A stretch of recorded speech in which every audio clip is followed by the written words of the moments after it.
Yeah, that's right, folks. Little did you know that Dane has quite a big secret. What might that be? Well, it's simply that Dane is one of the most important characters in the entire Fallout TV show. Let me explain why. We are first introduced to Dane shortly after we see Maximus for the very first time. After a mean beating from the big bad Squire bullies, Dane rushes over to help Maximus back onto his feet. Flesh is weak, but steel endures. This is our first look at a true friend to Maximus. You see, Maximus is essentially the goose in his metaphorical flock of ducks, the odd one out, the one who is constantly being picked on and bullied by those who have been there longer. When Thaddeus is seen traveling with Maximus, who is disguised as the now deceased Knight Titus, Thaddeus confessed that he saw Maximus as a good guy, going on to say that when him and his friends used to beat him up, it wasn't personal. People at the base used to do it to Thaddeus all the time. When a shipment of new recruits came in, one of them happened to be Maximus, and Thaddeus took it as an opportunity to shift the pain over to someone else. It gained Thaddeus popularity, but at the cost of regret for his actions. His excuse for it? The law of the wasteland. Back to episode 1. Maximus is assigned to latrine duty. While shoveling human dung, Dane approaches and tells Maximus they want to show him something. Maximus jumps at the opportunity. Dane brings Maximus to a building restricted to pilots and mechanics only. It is here where the two gaze upon the beauty of the T-60 power armor. New arrivals to the base due to the ongoing hunt for the Enclave fugitive and presence of the Prydwen in the area who had recently dropped them off. Dane, knowing Maximus was having a rough time, decided to cheer their friend up by showing him something he had always been awestruck by ever since a child. A real friend, if you ask me. It didn't take long for officers to bust them in the act, and Dane, without hesitation, immediately spoke up and tried taking the blame, refusing to let Maximus fall into any more unneeded trouble than he was already in. This was my idea. He didn't want. Summoned. Come with me. Dane gets summoned by the Elder, and we jump to the next day. It's here where Maximus can be seen relaxing in his bed in the barracks. A loud cheering can be heard in the distance, and Maximus heads outside to check out what's going on. All of the squires are celebrating Dane and a few others who have been chosen to get anointed. Dane announces that they are soon to be squire to Knight Titus, and that they will be heading to the wilds. The celebrations continue, but this seems to upset Maximus. Why not him? Why wasn't he chosen to become anointed? Why is he always the odd one out? Back to latrine duty he goes, but this time he's enraged. He relieves some stress by slamming the toilet seat a few times and causes some dung particles to go flying. The next morning, Maximus and the rest of the room are awoken to the screams of Dane from a few beds down. You see, as Dane was putting their boot on, their leg got sliced open by a razor that had been planted inside. Of course, since Maximus was the closest one to Dane at the time, and is always getting the short end of the stick, he is immediately brought into questioning. Elder Quintus reveals to Maximus that his fellow aspirants blame him for the sabotage on Dane's leg. Maximus continues to deny it was him, but confesses that he wanted it to happen. This part is a very important moment in the series. I might even say it's one of the most notable moments in the entire Brotherhood storyline. Elder Quintus asks Maximus,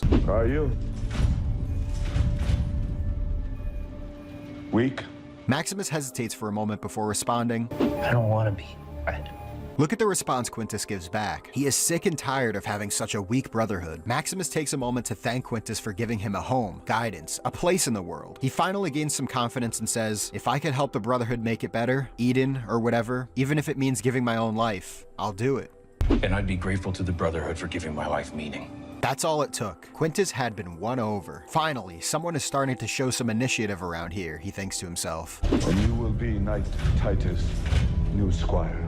Maximus makes a trip over to the medical bay to see Dane, where they tell Maximus that the cut isn't so bad, that they still have a place in the Brotherhood, and that they heard that Maximus got their spot. Maximus asks Dane if they know who planted the blade in their boot, and Dane tells Maximus that they've narrowed it down to any one of those guys. You know, the ones who were bullying Maximus at the beginning? Yeah, it honestly makes sense at this point. They asked if it was you. I told him you wouldn't hurt a fly. Yet again, there goes Dane being a ride or die for Maximus. They give each other the smile that all friends give when you know you've got each other's backs. And then we cut away to the scene of Maximus getting branded by Titus. Now we fast forward. Quintus addresses the troops, sends Maximus and Titus out on their mission. A wild Yaogwai appears, Titus dies. Maximus takes on the role of Titus. Thaddeus gets assigned to Maximus. They fight, they reunite. Maximus returns to the Brotherhood's new temporary base of operations in Philly, and this is where things get serious again. Maximus approaches with the decoy head to give to Elder Quintus to buy Lucy some time on her quest to find her father. Quintus immediately notices Maximus wearing the Knight's red and questions where Titus is. When Maximus tells him that he is dead, Quintus replies, "This is not the first time a brother in your company has fallen into misfortune," followed by a disappointing, "I fear you've lied then, just as you lie now." Maximus is now seen as a liar, a snake. He sabotaged his fellow brother of steel, murdered a fellow knight, and now brought them false hope. It is here where Quintus demands a confession from Maximus or else he will be executed. We now cut to Dane, panicking. Dane drops down to their knee and reveals that that their injury was of their own doing, not Maximus. Insisting Quintus listens to Maximus, as Maximus shouts out that he knows where the real head is, and he could take them to it. Quintus finds this display of loyalty from Dane to be quite remarkable, noting that he doesn't see that happen much anymore. As a result, he orders the knights to let Maximus free from the execution pose that he was placed in. Dane saved Maximus's life. Yes, Dane was cowardly for putting Maximus in this position in the first place, but when push came to shove, they weren't going to let their friend fall, no matter what the circumstances were. Next up, Maximus and Quintus have a meeting where Quintus acknowledges the bravery and dedication that Maximus has shown, noting that the current Brotherhood is weak, and he would like to build a new one. Quintus as the head and Maximus as the sword. As we jump forward, we now see one of the craziest battles in the history of Fallout. The Brotherhood have arrived to the observatory to claim cold fusion for themselves and to take over the wasteland with their newfound power. This scene is incredible. Maximus and Dane are together on the vertibird, the calm before the storm. A squire can be seen puking into his knight's bag. Maximus and Dane give each other the look again. This time, however, it's a look of no matter what's to come, I've got your back. And then chaos erupts. A vertibird gets taken down. Knights open fire upon the civilians of the settlement. Moldaver comes out to battle. It's on. The Brotherhood versus the NCR. Mass casualties on both sides. An extremely bloody battle that will go down in the history books of the wasteland.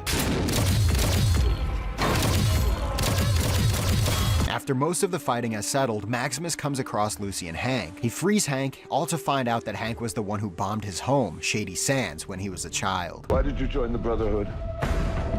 To hurt the people who hurt me?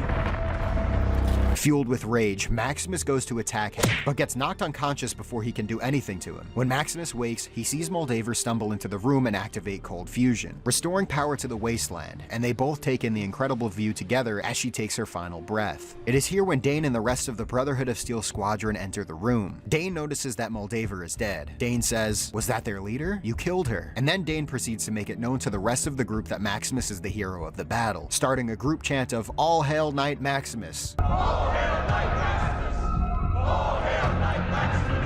I would bet that Dane will become even more important in Season 2 of the show, and we will see them as squire to the now Knight Maximus. Their first mission? Likely tracking down Lucy and getting revenge on Hank for all of the crimes he had committed. As we know, Maximus is the guy who kinda stumbles upon his luck and success at almost every turn he makes, but Dane was definitely an extremely pivotal character in the story of Maximus. If not for Dane's choices throughout the show, Maximus would still be doing latrine duty, bottom of the barrel. We might even be following Dane as one of the main characters instead, if they didn't self-sabotage to get out of the mission with Knight Titus. It's very rare in life that you find friends like Dane, who time and time again always have your back through thick and thin. Maximus got really lucky when it came to his victories, and it all traces back to Dane.